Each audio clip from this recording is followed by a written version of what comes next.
வரமத்துல்லாஹி வபரகாத்துஹு. நான் இப்போ சொன்ன விஷயம் இப்போ புது விஷயமாக நான் வரேன். அதாவது நமக்கு இறைவன் நிறைய பரக்கத்து செய்யலாம். ஆனால் சிலவங்க சொல்கிறாங்க எனக்கு பரக்கத்து இறைவன் செய்ய மாட்டேங்கிறான், வியாபாரத்தில் ரொம்ப நஷ்டம் வருது, வீட்டில் ரொம்ப கஷ்டமாக இருக்குது, வறுமையாக இருக்குது, பரக்கத்து இல்லையே அதான். ஆனால் இறைவன் நிறைய பரக்கத்து செய்யலாம். ஆனால் உங்களுக்கு அது ஏன் அந்த பரக்கத்து கிடைக்கணும்னு சொன்னால், இறைவன் செய்யும்போது பரக்கத்து செய்யும்போது நீங்கள் அல்ஹம்துலில்லாஹ் சொல்ல மாட்டேங்கிறீங்க. அதாவது வியாபாரத்தில் நஷ்டம் வந்தாலும் லாபம் வந்தாலும் அல்ஹம்துலில்லாஹ் சொல்லணும். லாபம் வந்தால் அல்ஹம்துலில்லாஹ்னு சொல்லணும், நஷ்டம் வந்தால் பொறுமையாக இருக்கும்.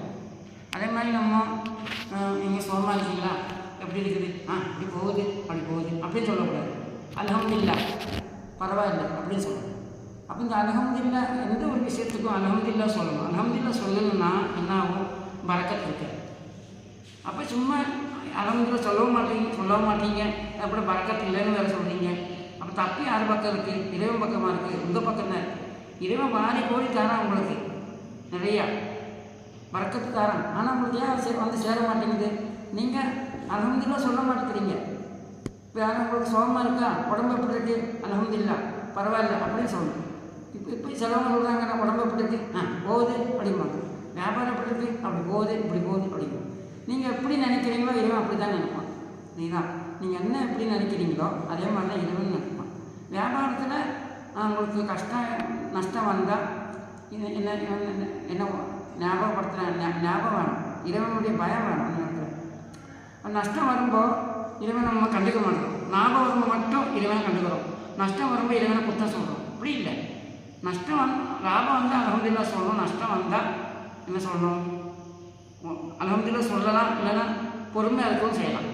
அப்போ இறைவனுக்கு ரொம்ப பிடிக்கும். என்னடா இவன் லாபம் வந்தாலும் அல்ஹம்துலில்லாஹ் சொல்கிறான், நஷ்டம் வந்தாலும் அல்ஹம்துலில்லாஹ் சொல்கிறான் அப்படின்னு சொல்லிட்டு இறைவன் செய்வான், பின்னையும் பரக்கத்து செய்யலாம். இது லாபம் வந்துட்டு நல்ல இறைவனை புகழ்த்திட்டு நஷ்டம் வரும்போது இறைவனை குத்தம் சொல்லுது, அது சரியில்லை. என்ன சோதனை வந்தாலும் என்ன எப்படி இருக்க, உடம்பு எப்படி இருக்குது, நோயெல்லாம் மாறிடுச்சா, நோய் எப்படி இருக்குது, அல்ஹம்துலில்லாஹ் பரவாயில்ல. இப்போ என்கிட்ட ஒருத்தர் கேட்குறாரு, என்னங்க இப்படி இருக்குது, உடம்பு எப்படி இருக்குது, அல்ஹம்துலில்லாஹ் பரவாயில்ல அப்படின்னு நான் சொல்லணும். இல்லைன்னா அல்ஹம்துலில்லாஹ் எந்த ஒரு விஷயத்தையும் சொல்லணுமோ அல்ஹம்துலில்லாஹ் சேர்க்காமல் சொல்லக்கூடாது.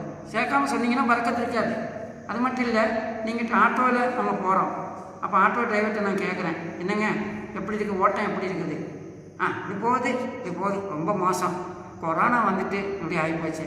கொரோனா போய் எவ்வளோ வருஷம் ஆச்சு, இப்போ அந்த கொரோனா கட்டி பிடிச்சி எழுதுறாங்க பண்ணோம். இப்போ ஓட்டம் இல்லை. அப்போ அதான் சொல்கிறேன். சரி, வேறொரு நான் ஒரு ஆட்டோவில் போனேன். அந்த ஆட்டோக்காரன் சொன்னால் தெரியுமா, ஏங்க ஓட்டம் எப்படி இருக்குது, அல்ஹம்துலில்லாஹ் பரவாயில்ல. எனக்கு ரொம்ப பிடிச்சி போச்சு அந்த வாக்கு. அப்படி அவர் என்ன சொன்னார் தெரியுமா, நான் இப்போ உங்களை கூட்டிகிட்டு போய் திருப்பி வர ஆள் கிடைக்க மாட்டாங்க அப்படின்னு சொன்னார். ஆனால் அவர் அல்ஹம்துலில்லாஹ் வேறு சொன்னார். அதே என்னை கொண்டு விட்டாரா, உடனே சவாரி கிடச்சி போச்சு. ஒருத்தர் வந்துட்டு 2 பேர் யாரும் வந்துட்டு வாங்க போகலான்னு சொல்லிட்டு. அப்போ அல்லாஹ் சுப்ஹானஹு எப்படிலாம் உதவி செய்யலாம் பார்த்தீங்களா.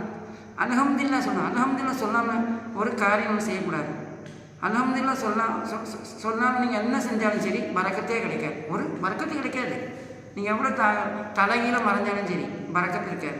அப்போ இப்படியே சொல்லிக்கிட்டு தான் இருந்தேன், எனக்கு குடும்பத்தில் கஷ்டமாக இருக்குது, வறுமையாக இருக்குது, வியாபாரத்தில் கஷ்டமாக இருக்குது, தொழிலில் நஷ்டமாக இருக்குது, உடம்பு ரொம்ப சுகமாக்க மாட்டேங்குது அப்படின்னு சொல்கிறேன். அல்ஹம்துலில்லாஹ் சொல்ல மாட்டேங்கிறீங்க. சாப்பிட்டீங்களா, அல்ஹம்துலில்லாஹ் சாப்பிட்டேன் அப்படின்னு இப்படி உடம்பு எங்கே போகிறீங்க, நாங்கள் போகிறேன், பள்ளிவாசலுக்கு போகிறேன்.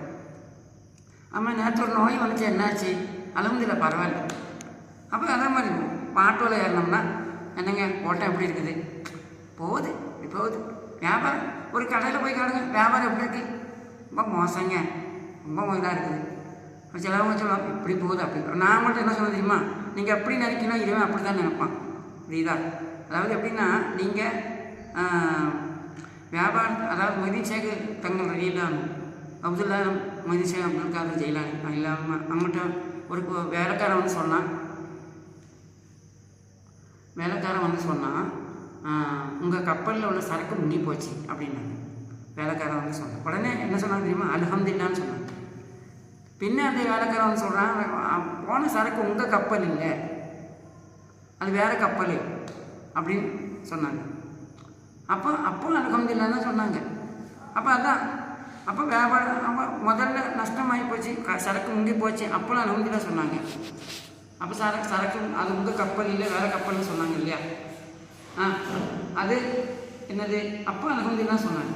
அப்போ எந்த ஒரு விஷயம் சொன்னாலும் சுகமோ துக்கமோ என்ன வந்தாலும் சரி அல்ஹம்துலில்லாஹ்னு சொல்லணும். அல்ஹம்துலில்லாஹ் தான் பெரிய பரக்கத்தான விஷயம். அல்ஹம்துலில்லாஹ் சொல்லாமல் நீங்கள் ஒரு காரியம் நடக்காது. எங்கே போனாலும் சரி, எங்கே போனாலும் ஒரு சீட்டில் உட்காந்தோம், ஒருத்தர் சீட்டு கொடுத்தாரு நமக்கு பஸ்ஸில் ஏறினோன்னு, அல்ஹம்துலில்லாஹ் அப்படின்னு நம்ம சொல்லணும். அது சொல்லாமல் உட்காரக்கூடாது. அல்ஹம்துலில்லாஹ் அல்லாஹ் கொடுத்த சீட்டு தானே இது. அப்போ அந்த நேரத்தில் நீ என்ன கொடுக்குறது, நான் என்ன இருக்கிறது சொல்ல முடியுமா? சொல்லக்கூடாது. இல்லை, அல்லாஹ் தான் அவங்க சீட்டு தரான். இப்போ நான்லாம் பஸ்ஸில் ஏறினேன்னா யாராவது பார்த்தா சீட்டு கொடுப்பாங்க. அப்போ நான் என்ன செய்யணும்? சீட்டில் இருக்கும் அல்ஹம்துலில்லாஹ்னு சொல்லணும். அப்போ எல்லாம் அல்லாஹ் சுப்ஹானஹு வ தஆலா தான் தரான். பரக்கத்தில்லை பரக்கத்தில்லைன்னு சொல்லிட்டு இப்படி குத்தம் சொல்லிட்டு நடக்கிறோம். பரக்கத்தில்லாத காரணம் என்ன? நீங்கள் அந்த அல்ஹம்துலில்லாஹ் சொல்லாமல் இருக்கா தான் சொல்லாமல் மாட்டேங்கிறீங்க. அதுதான் பரக்கத்தில்லை.